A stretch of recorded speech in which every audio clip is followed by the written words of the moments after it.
Barça a plutôt bien maîtrisé sa première mi-temps.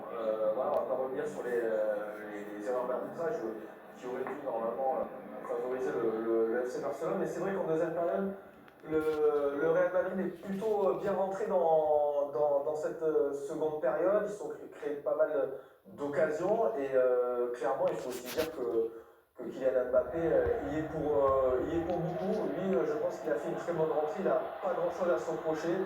Lui et Bellingham ont fait le taf, mais malheureusement, ça n'a pas suffi. Cette frénésie, c'est tout ce qu'on aime sur les scénarios, sur les matchs de coupe, hein, Dave.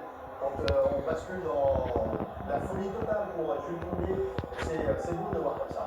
Vive la prolongation, mais c'est vrai. Bon, toutes les compétitions ont tendance à supprimer ces 30 minutes supplémentaires. Alors moi, je m'aperçois que souvent on bascule dans quelque chose qui est au niveau émotionnel, au niveau presque tragique et en même temps numérique, bascule dans quelque chose qui est un peu plus que du football, voire beaucoup plus.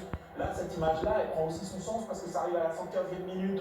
Je pense que les images de joie, elles viennent du fait qu'on est au bout des 120 minutes, que donc il y a quelque chose d'encore plus fort que le temps réglementaire. Donc voilà, effectivement, Koundé, ouais, c'est très très fort, ça récompense quand même quelque chose. Je ne suis pas un fan absolu de Jules Koundé, que parfois voilà, je peux trouver un peu limité dans certains domaines, mais un, je trouve qu'il a vraiment progressé. Deux, je trouve qu'il s'accroche, qu'il a un mental de fou quand même pour survivre un petit peu aux commentaires qui par moments ont été durs pour lui. Et là maintenant, il fait l'unanimité, il joue à peu près tous les matchs à Barcelone.